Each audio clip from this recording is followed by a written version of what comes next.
Namaskar. I want to talk about something important for me. What I find in life charming, fascinating, beautiful. I will be talking about the qualities, the faculties of the higher layers of the mind.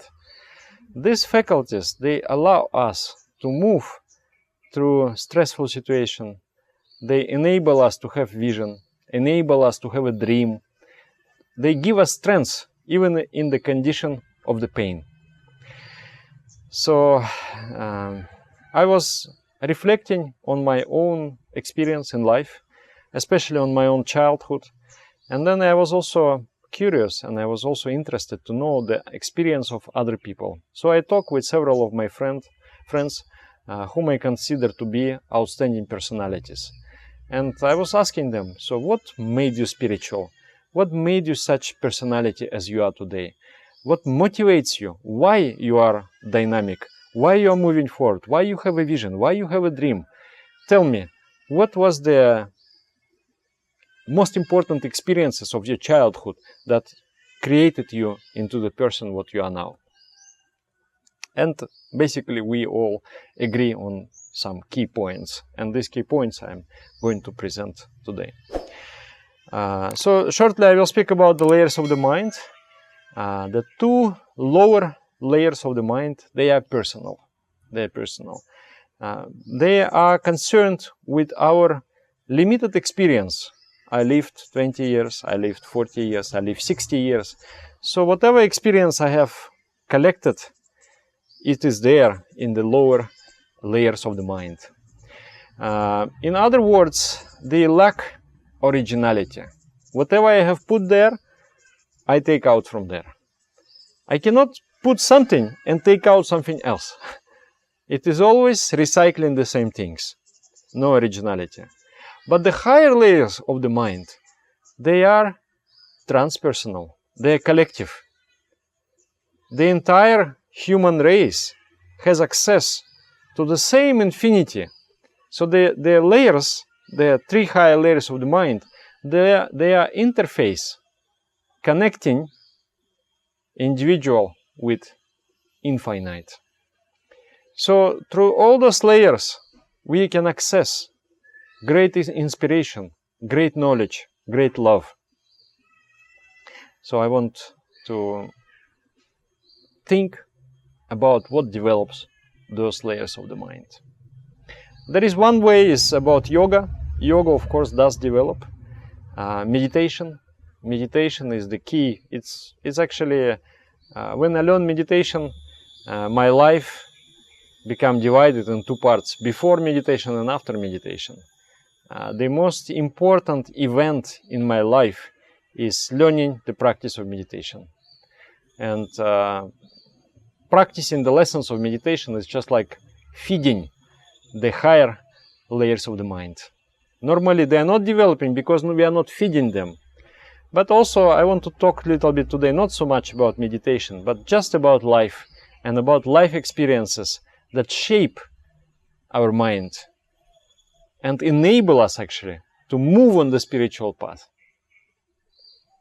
That today you are meditating, it is because something happened in your childhood that gave you this capacity, this faculty to move on the spiritual path. So let's start. What was the most important in my life, what shaped my consciousness, is my grandmother.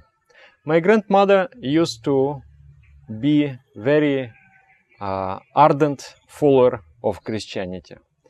But I get kind of double experience from Christian people. Sometimes I do adore them, sometimes I feel kind of suffocated and bored. So Christianity can be practiced on different levels. So my grandmother used to practice Christianity at the level of the heart. She had a great heart, she had a great love in her heart, great love to God. And then, of course, there was some philosophical restrictions there, but this love really created great respect in me towards spirituality in general, towards Christianity in particular also. So, but as you see, I'm finally not following the Christianity, I'm following the yoga and meditation path. But to me, the taste is the same. What she used to do? She used to, twice a day, she would wake up in the morning, 5 o'clock, and she would pray. She would pray for 1 hour, repeating different Christian prayers. And then in the end of the day, like 8 o'clock or 10 o'clock even in the night, she would do another 1 hour of prayers. And that time as a boy, I was lying on the bed and involuntarily thinking about all those things that she's saying in the prayers. I'm thinking of God, I'm thinking of heaven and transcendental existence, things like that. So I remember I used to go into the state of trance. I would become very calm, I would become very happy, I would feel this kind of nectar flowing. And I'm just lying there and enjoying. Grandmother is praying, but I'm enjoying. So children, they cannot do their own spiritual practice. They can do from the age of 5, if they are very developed, if they are very conscious, very aware, they can start doing some simple spiritual practice. But they cannot do like very, very extremely serious spiritual practice. So they really depend on their parents. If the God is on the first place in the house, if the family dedication is towards spirituality, that atmosphere develops the taste of spirituality in the child. This is what happened to me. Later on in life, when I learned meditation, I just felt like so natural. I felt like I just came home.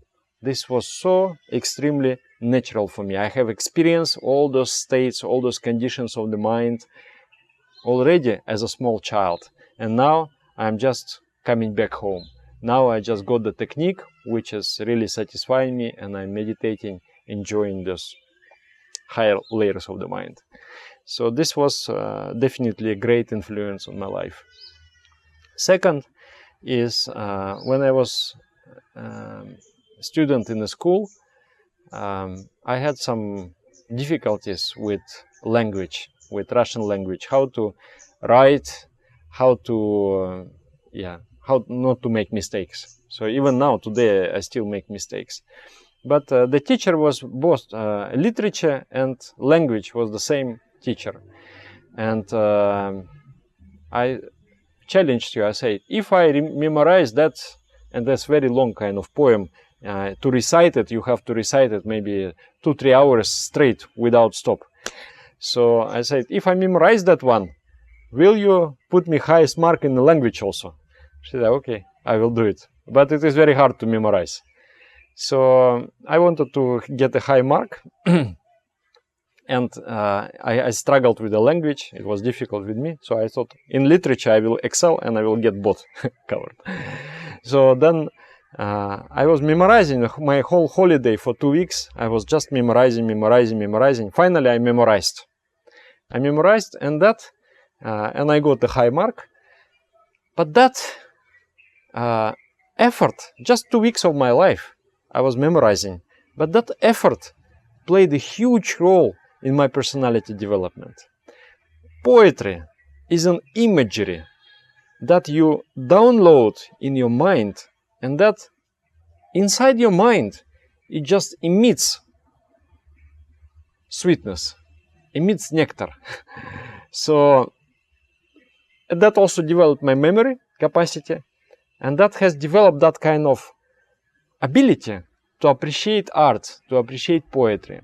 So the poetry, in my opinion, is the highest form of art, especially spiritual poetry. There are people like Rainer Maria Rilke, there is Rabindranath Tagore, there is Jalaluddin Rumi, and many, many poets who have written excellent images they created. You see, the lower layers of the mind, they are analytical. Let's say I take this plant.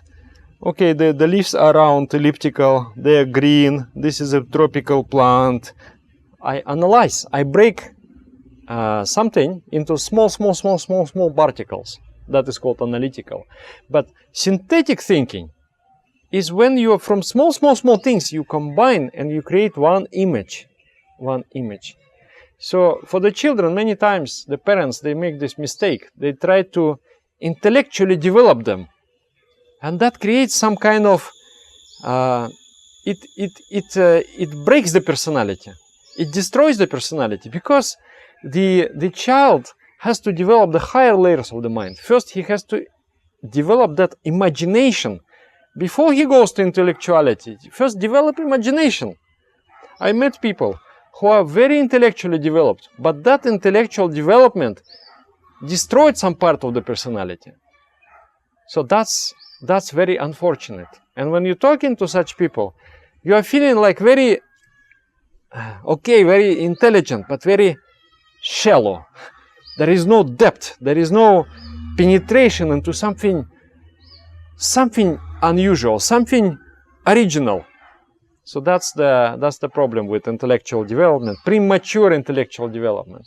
So what the child has to get, fairy tales, and more fairy tales, and more fairy tales, to listen to the books, to go into the world of imagination, and to learn how to think synthetically, not breaking things apart, but think synthetically. Like in the fairy tale, you say Snow White or Cinderella is an image. It has certain qualities, certain advantages, disadvantages. What we experience in a good movie, we enjoy a good hero and a good villain. And the hero, his struggle, his complexity, when it becomes like a hero becomes, like too perfect, is very, how to say, he can do everything, this and that. It's just our embodiment of our idealistic thinking. It's not interesting. We want a very complex character with a very, very developed character. And we become fascinated by that movie. We become fascinated by that literature. So that's area where your third layer of the mind develops. So fairy tales, more fairy tales, and more fairy tales. Imagination. Music. A great role played in my life. The music, I was listening, and I was just... art should not be explanatory. Like, it is not a text. It is not an instruction to a device that you are using in your kitchen or something like that. The art is very concentrated. In few words, there is everything. So if you develop that kind of capacity to perceive in a few words, to perceive the entire universe, then you are very rich. So that is the role of art and the role of poetry. I would advise, especially for the spiritual aspirants, to learn to memorize at least 50 or 100 shlokas, 100 spiritual songs, let's say Ananda Sutram, the treatise with all philosophy combined in the 85 poetic verses, things like that. And once you memorize, they will be slowly digesting within yourself, and then give you this capacity to use your higher layers of the mind. Then another one, this higher layers of the mind, that has something to do with the heart. Here, at the lower chakras, we are egoistic. I want to give something, I want to get something. But here, there is nothing about trade. You just want to give. Just want to give. And that's how your heart opens. When your heart opens, then your higher layers of the mind start working. So relationship, very important. If you receive enough love, what is love? Love is God. Touching one consciousness, touching another consciousness. That's what love is. When, let's say, wife and husband, so they give each other such security, by following moral principles in marriage. Not harming, truthfulness, benevolent truthfulness, not stealing, moderation, and practicing those virtues, they become very secure. You know, like a flower. There are such flowers that you touch and the flower will just close. So we are like that. We are those flowers. You have to be very patient and you have to be very loving so that slowly, slowly, slowly this flower opens. When it opens, one consciousness touches with another consciousness. And that touch is what is a transcendental experience. So, like for example, I meet old friend and we talk 3 hours. What we talk doesn't matter. What matters is this touch. Love matters. So when person experiences love, he or she opens higher layers of the mind. And then creativity flows. Originality flows. So love is another one. It's also a common experience of my friends. They say, I used to spend time with my father in the nature. Nature itself is also a big upliftment for the mind. Spending time in nature is very important. One friend of mine and colleague of mine, she was saying, I used to love to spend time with my father. And my father was very quiet. He wouldn't talk much to us, but we would just enjoy to be around him. Go for fishing, this and that. So this silent or not silent connection, what develops the higher layers. Another one, maybe it will sound unusual to you, but I would say for me, the computer games, they produced a very, very desirable impact on my life. The computer games is a new form of art.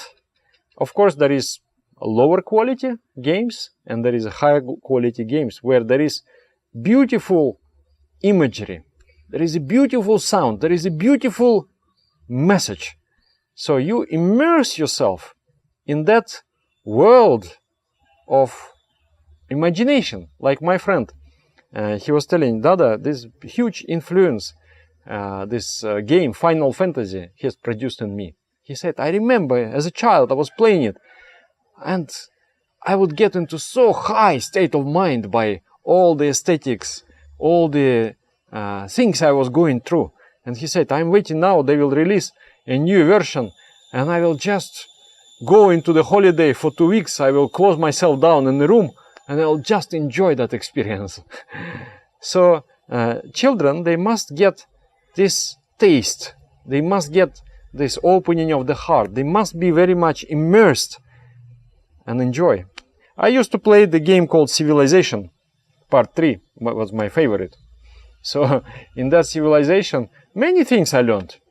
I learned about balance, that you cannot overinvest into some area by neglecting other area. I learned some kind of expansion in my life, that one must expand and strive. I learned how not to give up, even in a very adverse situation. Just don't give up. You will still overcome. And how you, when you are not giving up and you are fighting against impossible odds, and then finally you overcome. Oh, how much you enjoy. How much this triumph is there. How much your heart opens. So I would advise the parents not to really restrict the access to the computer game. I used to be very negative about this. Oh, this is waste of time, no. But now I feel that when I honestly analyze my life, I feel only computer games gave me good experiences and good impact on development of my mind and personality. So it is also just another form of art. But of course, parents can be like participating with their children, like become their friend really. Oh, what you are playing? Or what about, did you play this game? Oh, this game is fantastic. Let's play together, something like that. And it is a very good bonding time, and it is very good development.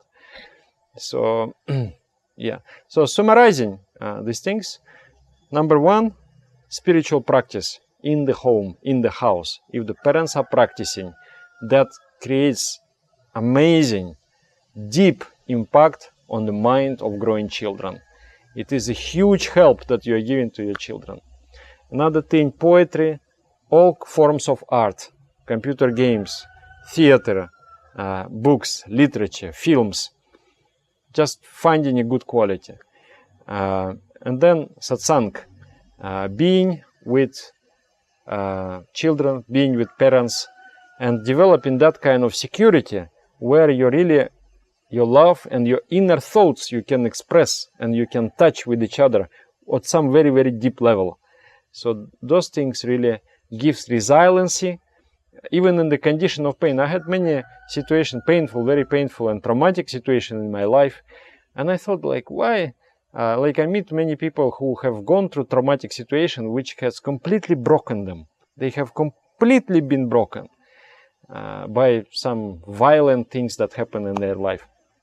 And I experienced a lot of those things. And I thought that why it didn't break me? Because of that kind of, okay, there is a pain coming, but there is also joy. So if you can connect with your higher self, and at the same time you are facing the challenge in life, that challenge only makes you stronger. It doesn't traumatize you, rather it develops you. But without this, without the connection to your higher self, any painful experience can be very traumatic and can destroy you. So this is a great service of the parents to their children. Oh, by the way, I just almost forgotten. Now I'm in Bali, my last day, and I visited project here in Bali. It's called Master Unit. It's 2.5 hectares of land, and there is one Dada there. His name is Sutapananda, Dada Sutapananda. And I think so. I just one time I met him. I hope I'm not confusing the name. So this Dada really impressed me. Such a simple, such a spiritual man. And he has a children home here. Children home. 30 or 40 children. Oh my God, these children, you will see them, you will not believe. And he said, you know, Dada, even the mayor, he wants to give for 1 week his children to, to my children home. Because they say that our children, they are best in school, they are best everywhere. They are calm, they are disciplined, they are happy always, they are very confident. This is what I observed. Children, abandoned children in the children home. They are very confident. Very, very. And he said, they do everything. They are cooking, they are cleaning, they do all the work. We do construction together with them, everything. I could never imagine this place exists. So, and then I asked Dada, tell me, what is the secret? I say, how these children, they become so good? He said, Dada, very simple. They're singing kirtan and they're doing meditation. Very simple. He said, discipline here is very simple. 5 o'clock in the morning, we do kirtan meditation. 7 o'clock in the evening, we do kirtan meditation. And he said, I say, any system of discipline, any system of punishment, he says, I would never do any punishment like to give pain to them, to physically or in any way. But there is system of punishment. He said, if they really something messed up very strongly, they will do kirtan 1 hour. And then he said they love it. They love it. And they don't fight with each other. They are good. So for me, this is like undeniable, real proof how we should be growing.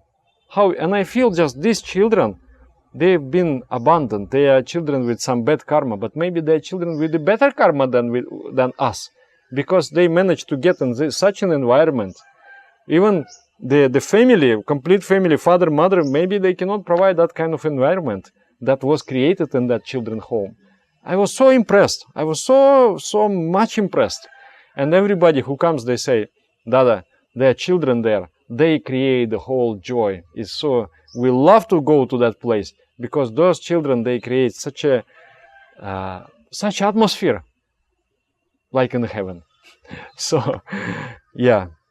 So again, I want to emphasize that spiritual practice is a must in our life. It is the nectar from which it cures all the diseases, all the mental ailments. It removes. It makes you whole. It makes your personality real. connects you with God, with divine.